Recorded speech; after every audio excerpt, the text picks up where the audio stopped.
Hey, what's up, y'all? It's Jodo Jake. Welcome back to the channel. So in today's video, I want to talk to you about Scarlet and Violet era as a whole. So we are now officially done with Scarlet and Violet, and that's been officially revealed with our upcoming set that is Mega Evolutions coming out in September this year.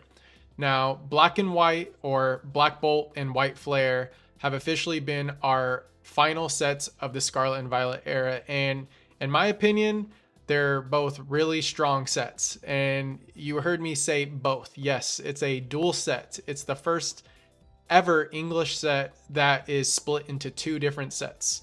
And I kind of like it. I think it's cool to see Pokemon explore new things, and it's very evident throughout the entire Scarlet and Violet era that this has been an ongoing theme. And I'll get into that because Black Bolt and White Flare, they've brought a lot to the table in their own way.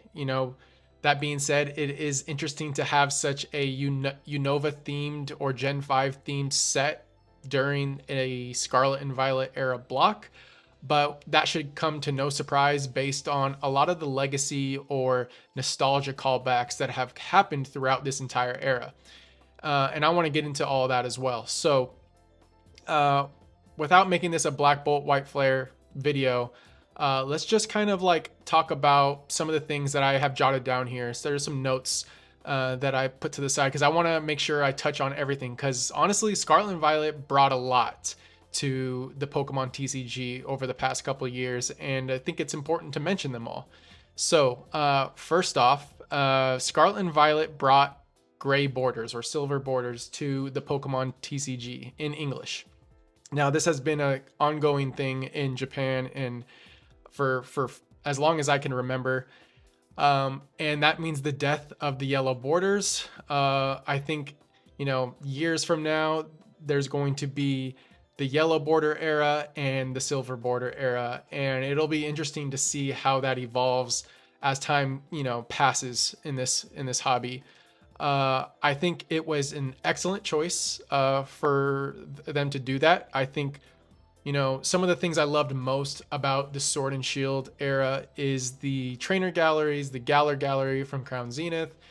But if you compared those to the Japanese sets, it's just night and day. Especially like I have to shout out like the Eevees from Brilliant Stars. Like the yellow border, the ones with blue in the background. I think those just look so much better in Japanese compared to the English counterpart with the yellow borders. And I think a good way to think about it is like fine art. When you see like, I don't know, the Mona Lisa hung on a wall, the frame isn't like some glaring bright orange, yellow, teal frame. It's just minimal to allow the painting to breathe, the artwork to breathe. And I think that's what the silver or gray borders do. They're so neutral. They allow the illustration to really stick out and have less distractions. So I was totally on board with that, and I'm excited that that's part of our English TCG. Next, I think artistry and storytelling throughout the Scarlet and Violet era has gone above and beyond. What got me back into modern Pokemon was the alt arts of Sword and Shield. For those that know me, that know that I've collected all of the Sword and Shield alt arts in PSA 10, graded a lot of them myself, and I fell in love with the illustrations. And the trainer gallery, I have a trainer gallery binder. If you want to see that video, I'll link that at the end.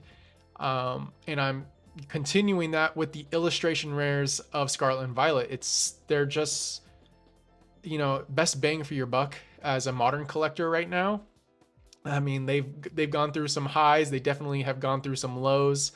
But overall, the storytelling, we saw the Gardevoir line in Scarlet and Violet base.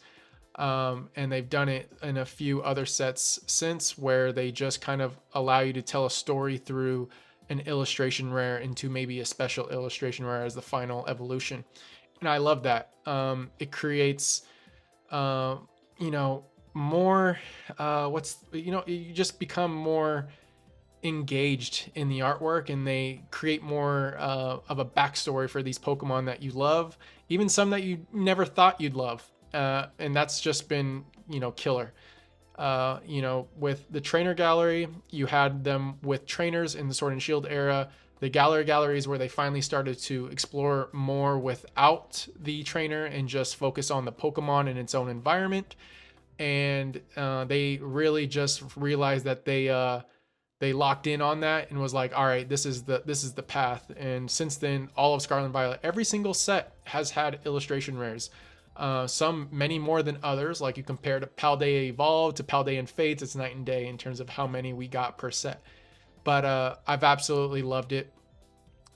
Next, rainbow cards. So rainbow cards have been not necessarily completely removed from the Pokemon TCG, but they've been reimagined. In Sword and Shield and Sun and Moon, we had entire rainbow cards, just full art rainbow cards. And as cool as they were, I think it wasn't quite it. And that's just because you lose a lot of depth, you lose a lot of interesting aspects and contrast to the cards. And if you were to put them all side by side, they'd kind of get lost. And what they did in Scarlet and Violet was they introduced Rainbow Border Terra SIRs, and that started with Stellar Crown when they introduced Terrapagos to the TCG. And another thing that Scarlet and Violet introduced was the Pokeball and Master Ball reverses. 151 in Japanese was the first Master Ball set, if I remember correctly. And we didn't get it in English 151, but we ended up getting our Master Ball reverse set with Prismatic Evolutions. And Black and White also has those. They were really, and I guess the hobby overall felt like they really wanted them, but now that they're out, I kind of don't feel like that turned out to be the case. I think that time will tell how they do. I think honestly the Master Balls will do well in the long term. I just think about sets like Legendary Collection when people treated them like they were just sticker cards, fake proxy cards at the time, and now they're some of the most expensive cards. Master Balls, I mean, that'd be a great binder set if you just did an entire Master Ball set. So I don't know, great to have. It's another addition to the Pokemon TCG in Scarlet and Violet that we didn't have in the past. It's another rarity tier, something for someone that might want to chase, and I think that's great. And the next thing I want to talk about is demi god packs and god packs. That's been an ongoing thing with high class sets in Japanese. We never had them in English up until 151, where we ended up getting demigod packs, where you'd pull like an entire line of Ivysaur, or Bulbasaur, Ivysaur, Venusaur, or Squirtle, Wartortle, and Blastoise, or Charizard. It's great to see those additions to the Pokemon TCG in English, just because it does add a layer of interest for people to open packs more. There's just something more to give. And I love that. I think that the God packs are exciting to have. We always wanted them in English. And I think full God packs were introduced in Prismatic Evolutions as well. Being able to pull every Terra Evolution is quite crazy, actually. Next up, I want to talk about is region base sets, which is 151. We got Black and White. It's unique to see this during the Scarlet and Violet era. I think that early on, first two sets really is where they prioritize, pushing Scarlet and Violet Pokemon. We got the legendaries in base set. We got the starters in Paldea Evolved. And we got the legendary Chinese Pokemon in Paldea Evolved as SIRs. So they really pushed that in the initial first few sets. And then they started to just experiment with nostalgia and legacy things that come up in later sets throughout the Scarlet and Violet era, which is always cool to see when they, just pay homage outside of like a anniversary set like Celebrations, or who knows what's going to happen with 30th anniversary.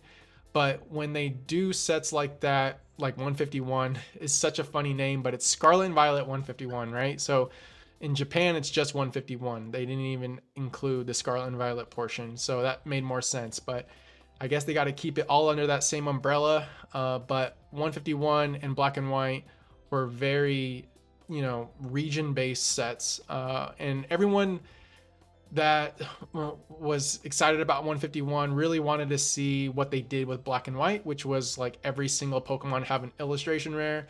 There was even some artists on Instagram that created proxies of, illustration rare variants of just like the half arts that we got in 151, which were really cool to see.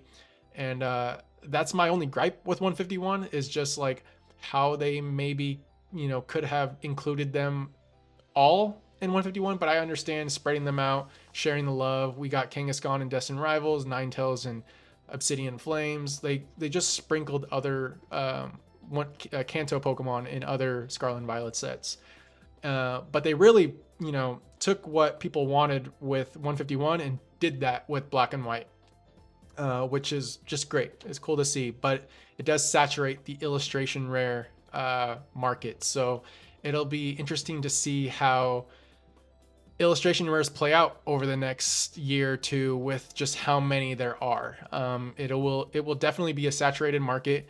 There's going to be some that stick out, like the Shinji Kanda Magikarp, or apparently Seismitoad's really popular because of Shinji Kanda. Just remember Magneton, everyone. Everyone was hyped about the Shinji Kanda Magneton promo, and look how that card has played out. So be careful buying Seismitoad right now. Next up, ancient and future Pokemon. So we have like ancient Paradox Pokemon that were started kicking off in Paradox Rift. So we got Iron Valiant, Iron Thorns. We got what is my gosh, I can't think of it right now. The Salamence, Roaring Moon.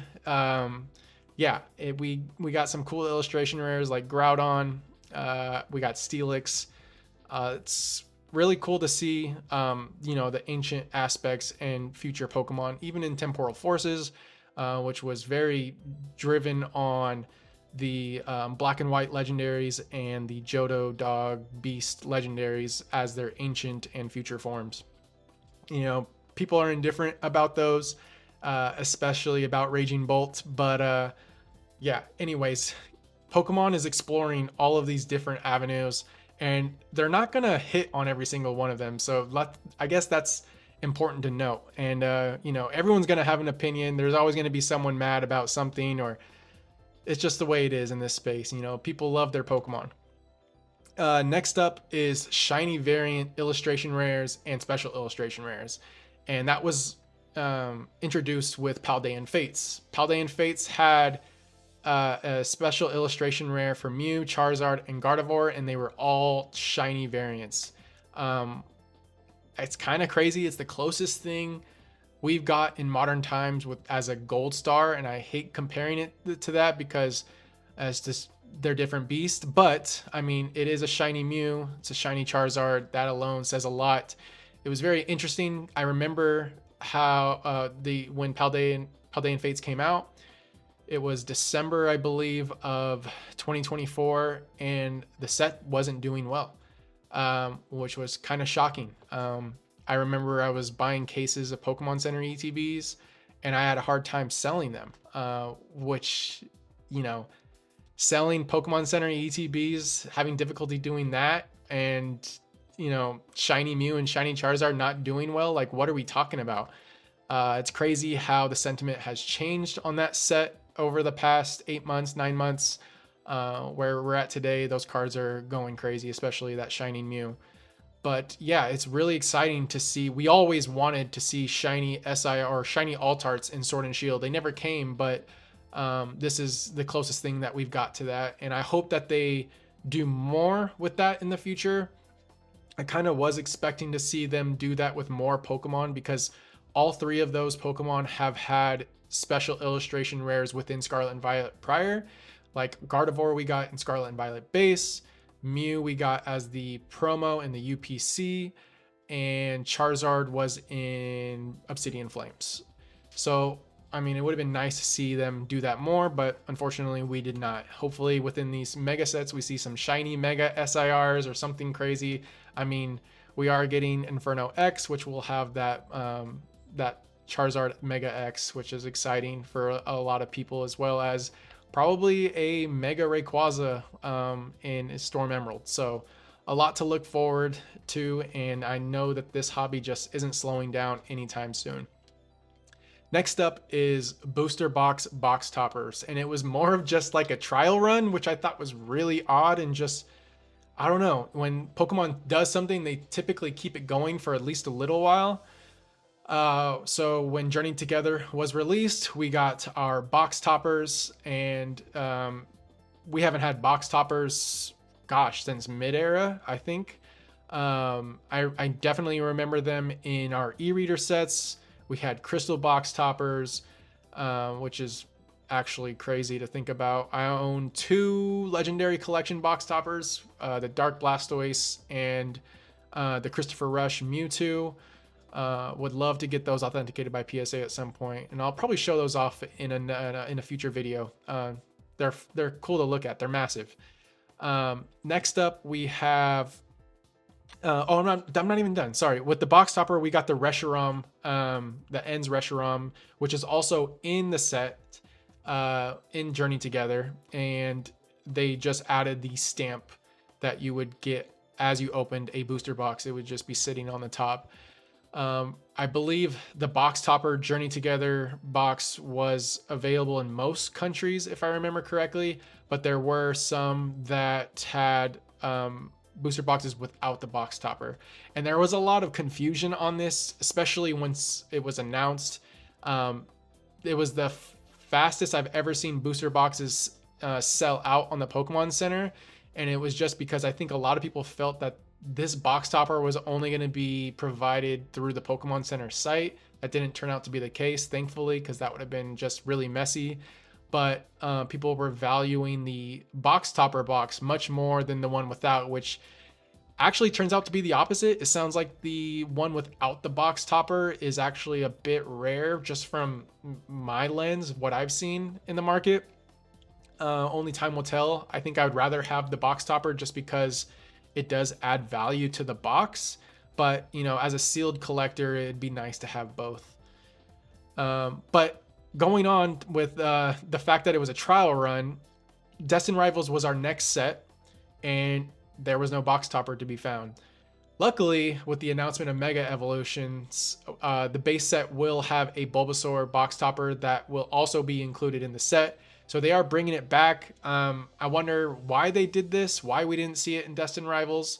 It would have been really cool to see like a, you know, Team Rocket's Persian or something to give us on top of that booster box, I suppose. But yeah, next up we have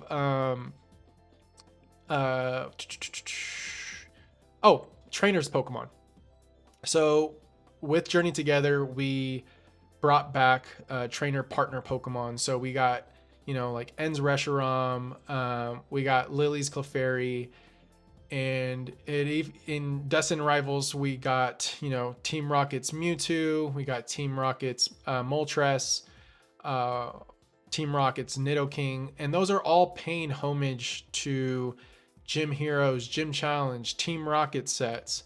Unfortunately, we did not get Dark Pokemon in Destined Rivals, which was probably the only gripe I had about Destined Rivals. I think a lot of people had like really high expectations for that set, just because there was just you know, so much hype around Destined Rivals before we even knew that it was called Destined Rivals in English. It was still just known as the Team Rocket set.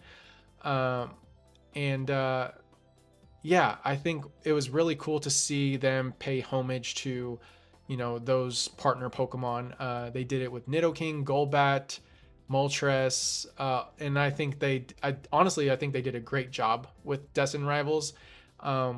I would love to see them do more partner Pokemon like this. And I think the Misty's Lapras and Misty's Psyduck are just beautiful.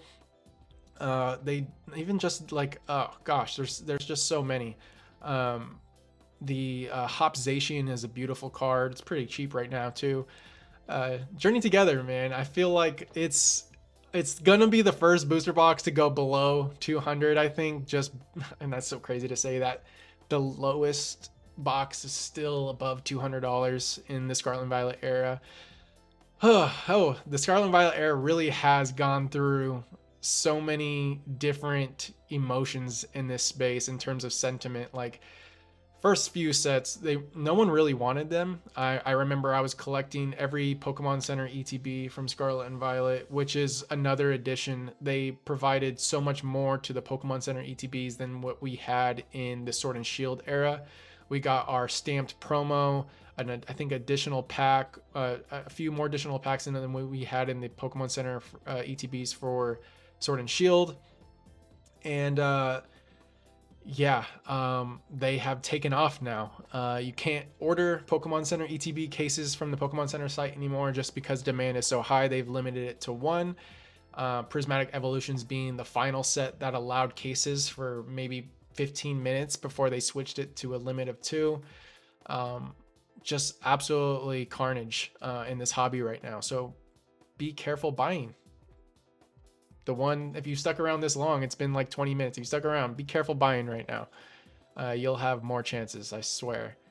And then one of the last things that they've brought into it is the black and white full arts. So Black Bolt, White Flare introduced, a reimagination of the original full arts that we got during the black and white era with more modern texture printing capabilities, which have just like really brought those full arts to life. We got Reshiram, Zekrom, and Victini, which is, like I said, in both sets. And there are some differences between the two cards based on the number and the set it comes from. You'll see either White Flare or Black Bolt, which is really interesting to see. I don't think we've ever had a card. We've never had a dual set, but we've never had a card that's been split between two sets like that. Yeah, and I just want to go, I have a few more notes just based off of, and I might be circling back to a few things I mentioned, but like the market sentiment for Scarlet and Violet has been bipolar to say the least.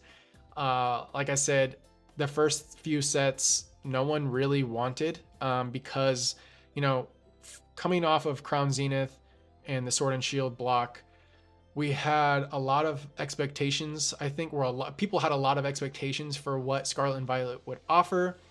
And Scarlet and Violet base came out with a heavy print run and easy pull rates. And people wanted better pull rates for Scarlet and Violet because they thought Sword and Shield alt arts were too difficult to pull.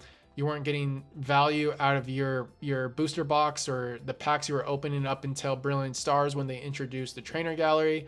Like, anyone opening Fusion Strike was having just like I hate myself moment because you don't really pull anything. It's one of the largest sets and there's only a handful of alt arts in that set.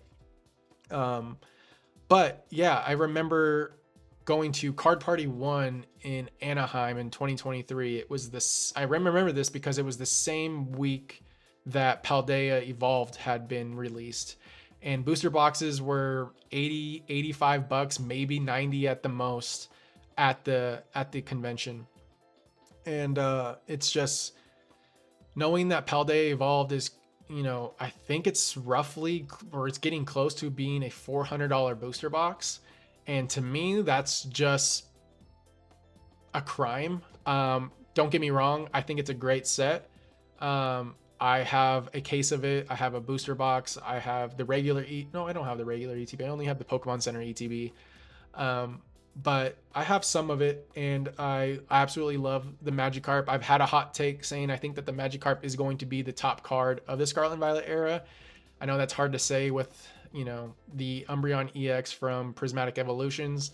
But I'm thinking beyond that, outside of just, Umbreon being a more favorite Pokemon, I'm thinking about the chances of pulling that Magikarp, the chances of pulling that Magikarp in good condition to grade, and just its gem rate with grading companies. It's not easy to grade, which is funny because my brother graded 2 with me back when Paldea Evolved came out. One of them 10, one of them 9, and he had sold it for like maybe $300. And every now and then I see him and I'm like, hey, you know how much that Magikarp is now? He doesn't like that. But yeah, that's the reason why I know that Magikarp is a big card, but I think about what you can buy for that much in this hobby. You can go and buy Silver Tempest, you can buy Lost Origin. There are other booster boxes that are much older that have a lot more room for growth faster, in my opinion. But yeah, I digress. What else did I want to mention here?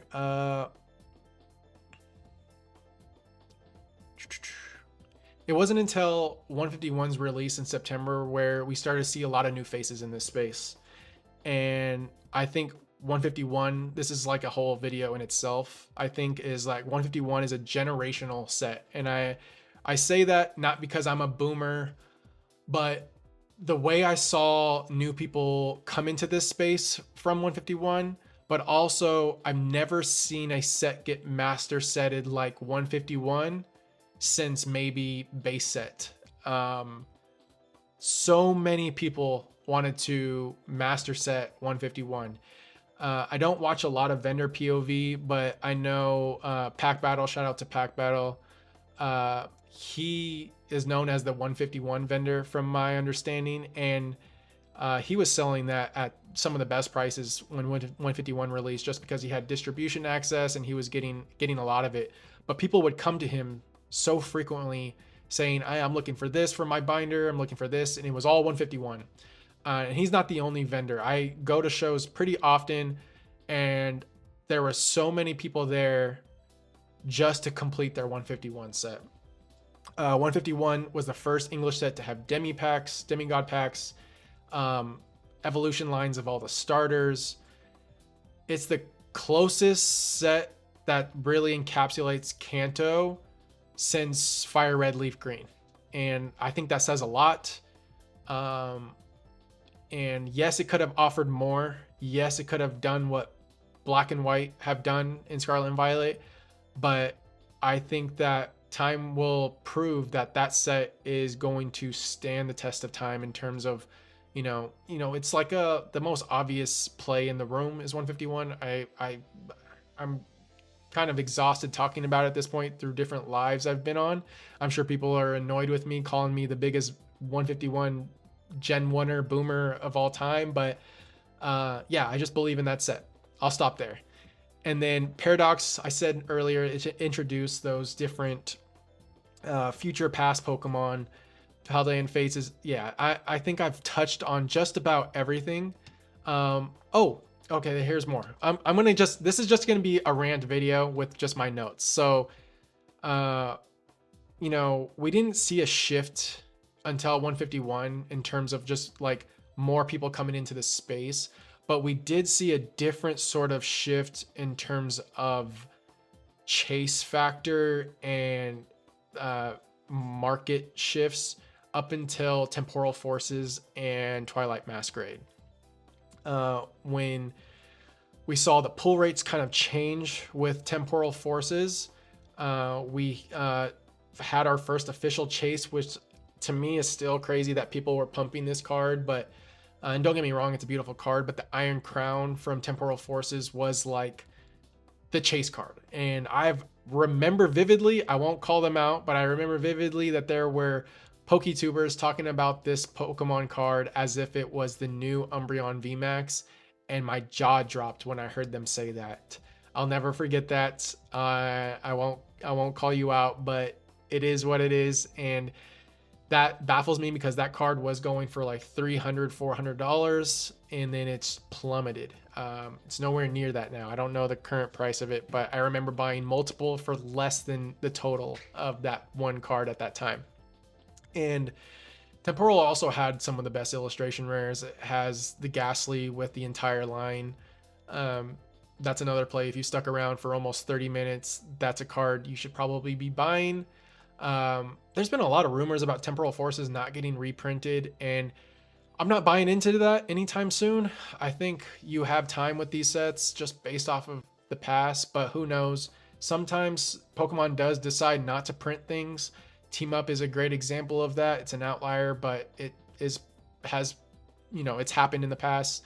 I don't want people to FOMO buy, but you never really miss out in this hobby, and that's something that I try to emphasize is you always have time in this hobby. Don't try to time the market. Don't try to time this space. Like, be a cautiously optimistic collector in this market. That's my best advice when it comes to that. And then Twilight Masquerade. So Twilight Masquerade is when we finally got our actual chase in the Pokemon TCG of Scarlet and Violet, where with that Greninja EX, the Terra SIR, that card has obviously shown to be harder to pull based off of just different. I think TCG Player had some pull rate data on that, as well as some other Instagram accounts that I came across. I know Danny Phantom also did a video on that at some point. But yeah, I think we saw that set specifically change in pull rates. And I think it's just like a perfect storm of things that have happened since that. We saw Shrouded Fable come out, and I think we had a definitely in terms of ultra modern, we had a little bit of a summer lull, which is crazy to say because we were still kind of booming really.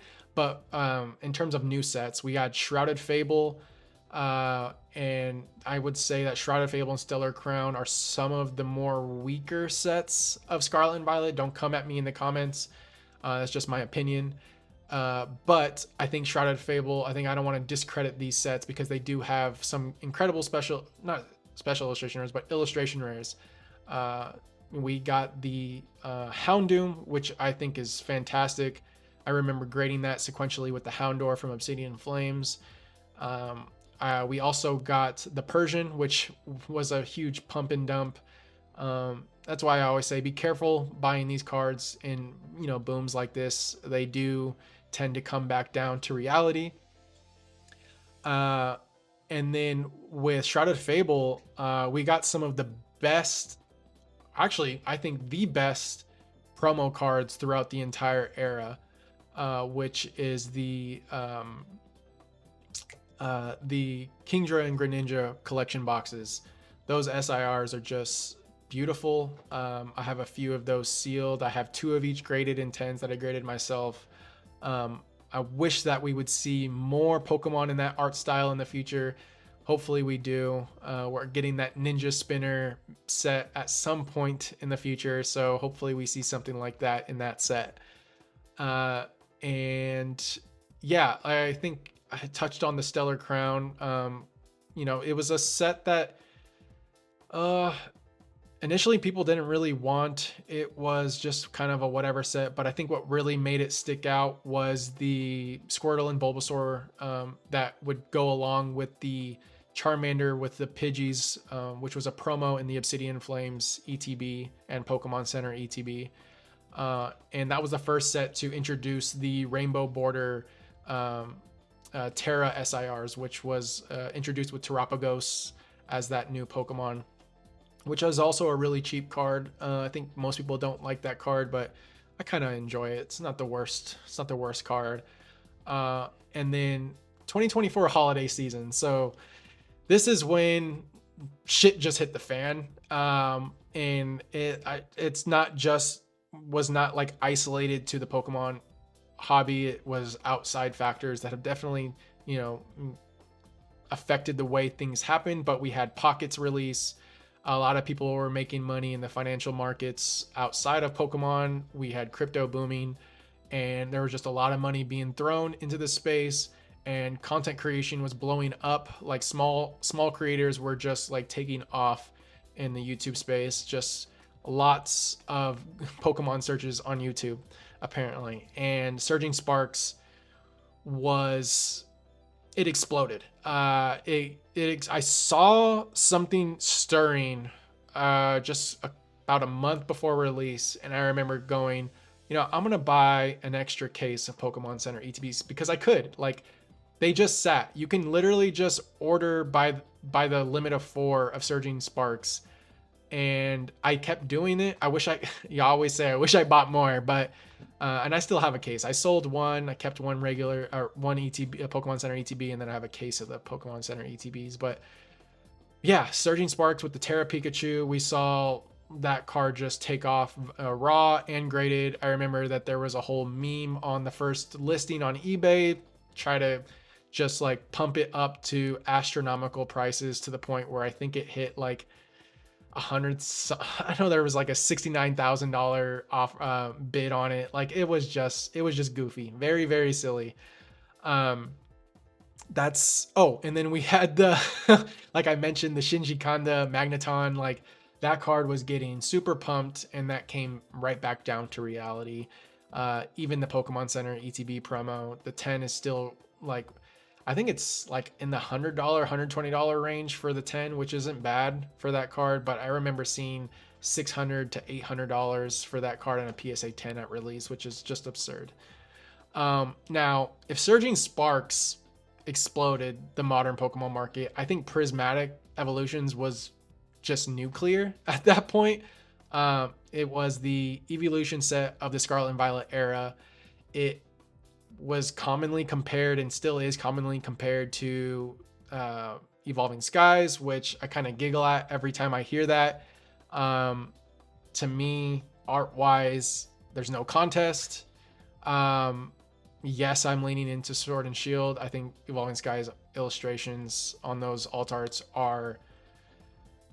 it's so much better in every aspect. No shade to the artists that worked on those cards in Prismatic Evolutions. I'm just more of a fan of the in-world style that they did in Sword and Shield. It really brought those Pokemon to life, whereas I don't feel that with Prismatic Evolutions. And it was the first set to include Master Ball reverses. And people were excited about it, but then once it came out, people felt the pain of not pulling anything.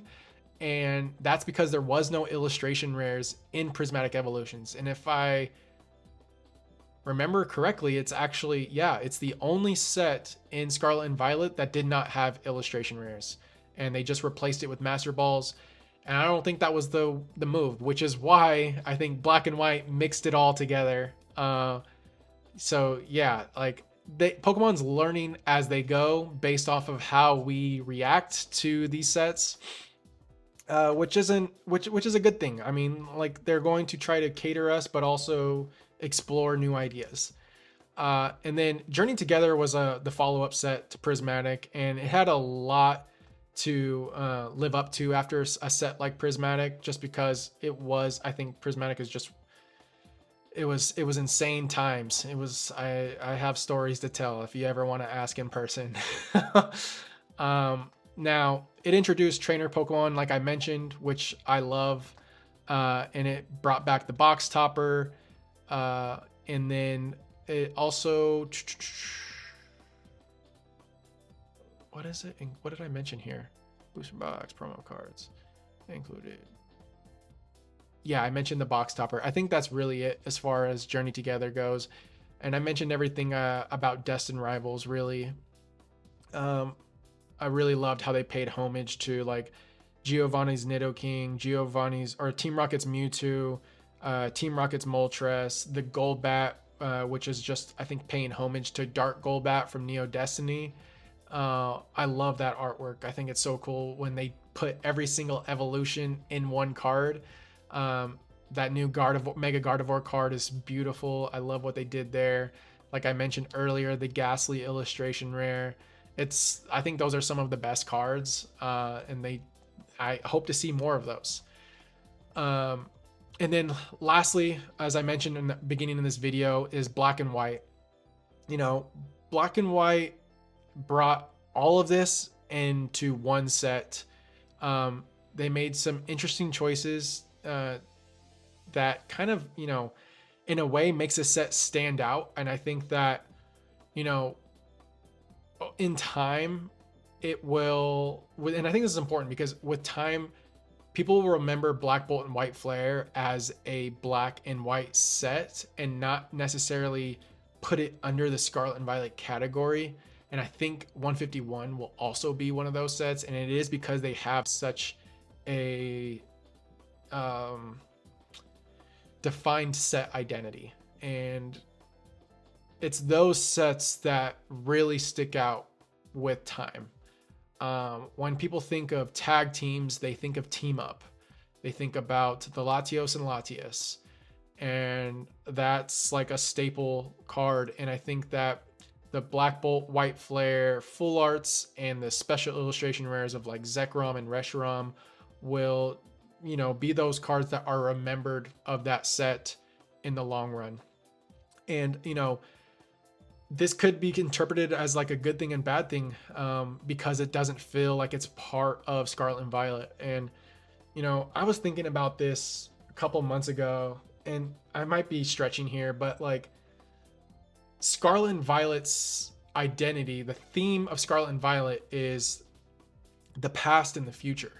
And I quickly realized that they're taking that idea and taking, you know, legacy nostalgia factors that were, you know, ancient or older, as like I'm trying to paint a picture here, that were older, that cater to all of those different older collectors that remember those sets, but then bringing a modern twist to it, right? Like, don't come at me in the comments, but like the idea of like crystal Pokemon in the e-reader sets to like Terra Pokemon in Scarlet and Violet. It's like a modern twist, and they're doing all of these things to put this like futuristic twist onto Scarlet and Violet. So like we're basically in the paradox era, and that all aligns with what Scarlet and Violet is as a generation.